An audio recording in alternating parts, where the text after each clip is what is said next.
Vedete John chapter 18.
John chapter 8, verse 32. Zofunda naphela bazalwane ngizofunda namanje kodwa ke ake ngifundele isihloko sana sisithi sesikhule sonke. Isihloko sakho uJesu uphendulana nabaJuda kuAbraham. 32. Ndiyaga nje. Ngiyakulazi iqiniso neqiniso liyakunkulula.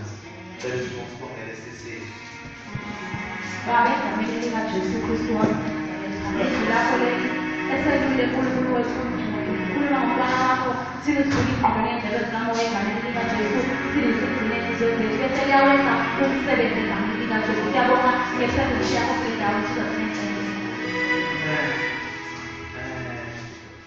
siyabonga bazalwane inkonsiyahlini ubakho esibonela ethi asazenza ukukhona ngokugqibela mina igcwele likhona ngiyabonga ukuthi nami ngibe khona hlanganyela nabangcwele ithi iBhayibheli futhi uhlanganyela nabangcwele so ayikho enye indawo esithokoza khona esijabula khona ngaphandle kokuthi sifike endaweni lapho kuhlangene khona abangcwele ngoba lapho khona abangcwele kukhona uthando kukhona ukukhululeka kukhona ukudansa ukujabula kukhona abangcwele kukhona bonke bakwazi ukuthi bakuthwalise inhlupheko zakho ngomthandazo ngomkhuleko nje kuphela awufuni ukuthi uzuhambe kuwo uzusindwe cabanga bazalwane ngoba phela imithwalo iyakusinda so lapho khona abangcwele awuzuthwale nje isibhuku sokuthi lesibhuku soba ngokusiza kwakhe endleleni kumele uzunjalo nje phela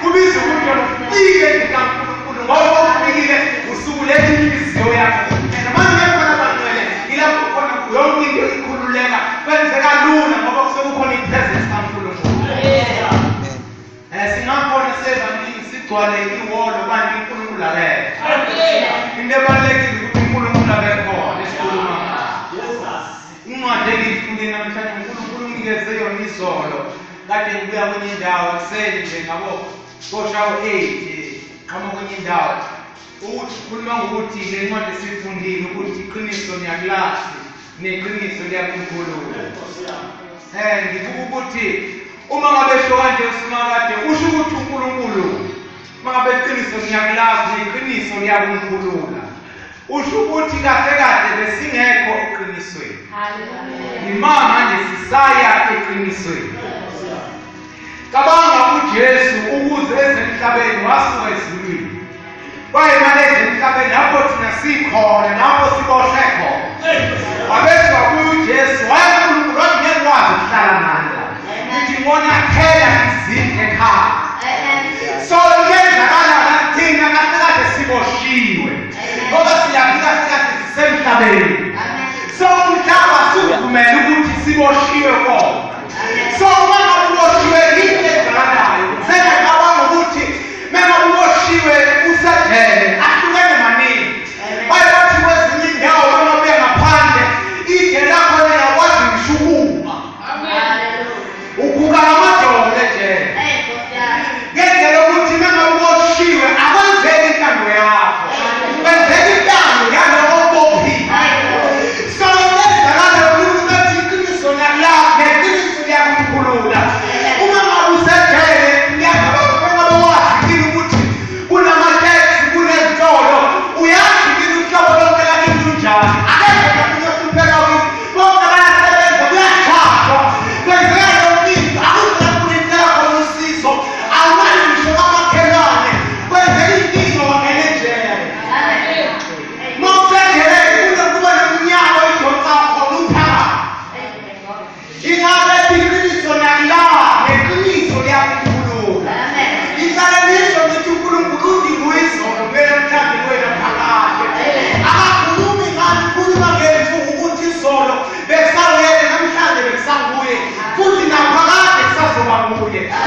ngena phakathi ngizobeka emsebenzini wakhe.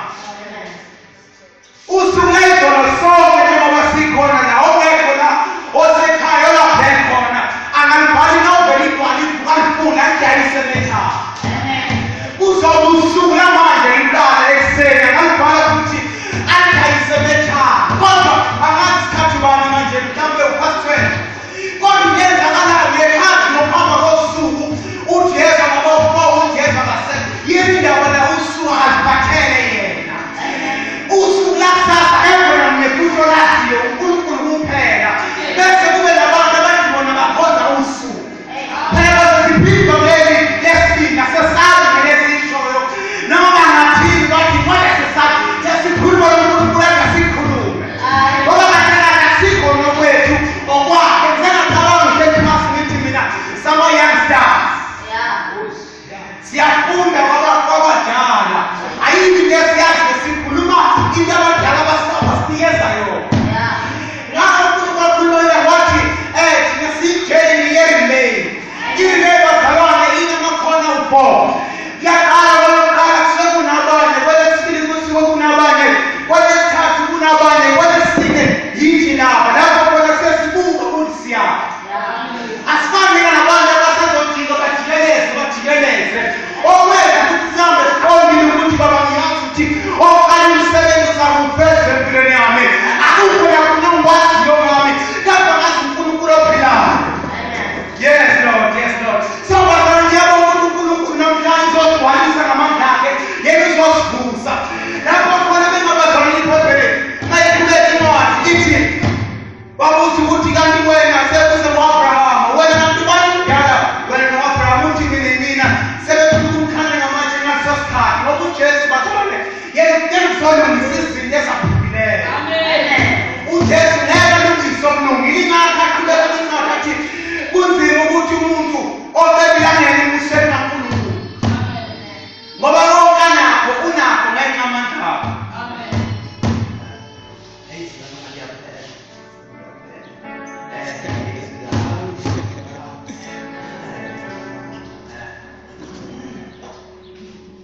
Amen, brother.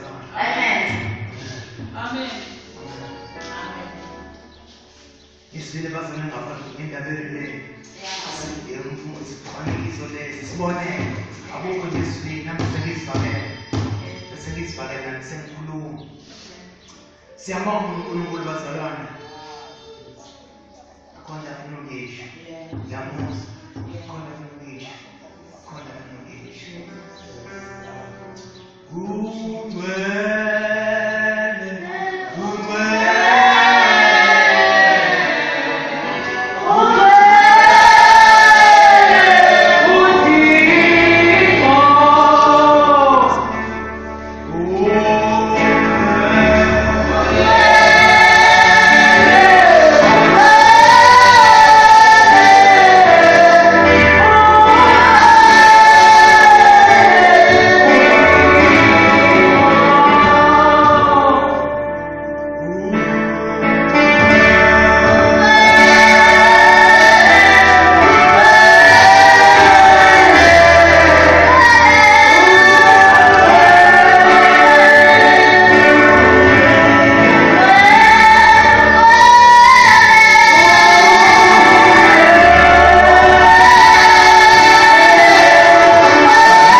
ukuya ethawini ebaba kodwa zonke ziyafika futhi masifika asifani ungakwazi ukuhamba uhambe ngephentshana uhambe ngamaqongo noma uhambe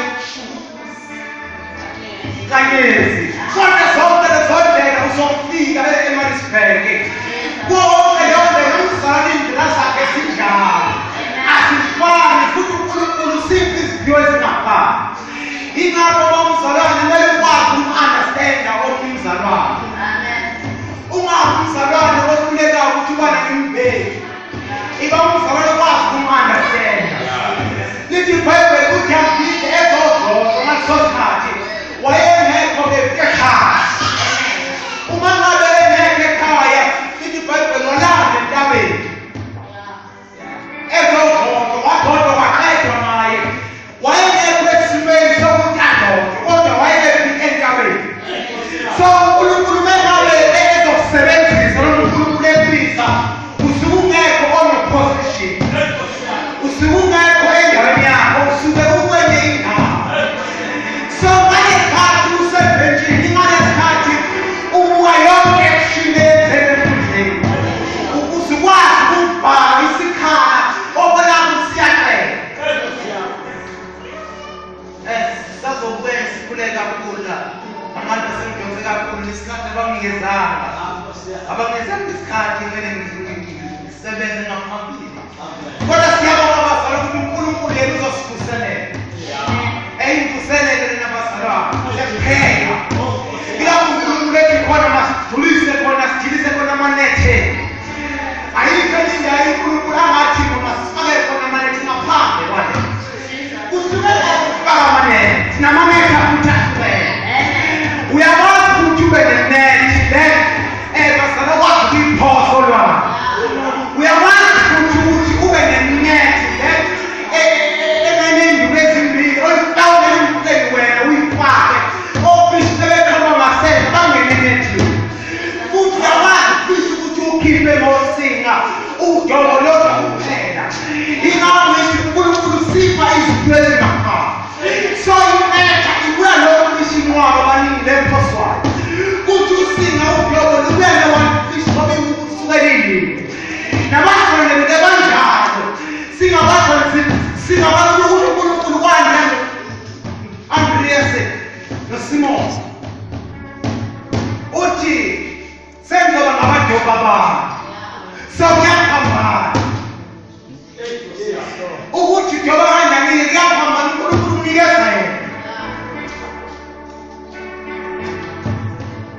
umsebenzi ubaba wenzayo umsebenzi awunikeze uNkulunkulu nomsebenzi owenziwa ukhiphote umsebenzi awunikeze uNkulunkulu kodwa yonke imisebenzi iyahlangana akukho ukuthi ubaba uyawubamba ukhiphote so kubalulekile ukuthi mengabe uza uNkulunkulu ungathi ukhulumele amakhola adala okuvila bathi umfundisi ulina kwenkulu amanye ngalawo futhi ukuvila amakhola kahle uNkulunkulu ufika ngesikhathi esifanele ngoba mengabe lithi iBhayibheli umbuso kaNkulunkulu ufaniswa nomuntu osesendimini so mengabe usendimini wonke umuntu usephethe igeja noma iqhuba lakhe akekho ukhathelo omunye mosendimini abazalwane ninikeza inyama noma ninikeza isibani noma kodwa ninikeza indawo enzoyihlakula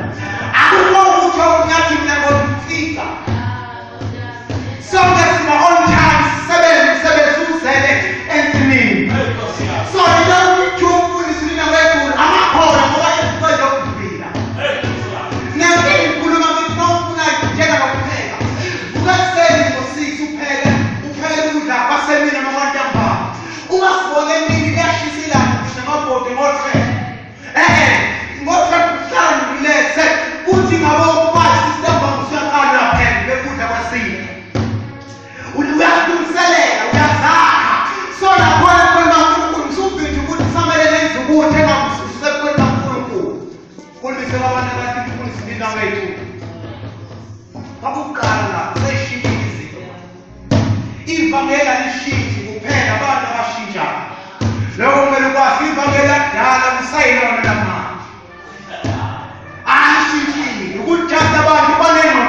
zokuthi nje angazi yini eyane engqondweni ngoba unososola ngendaba yokuthi ngimakheleni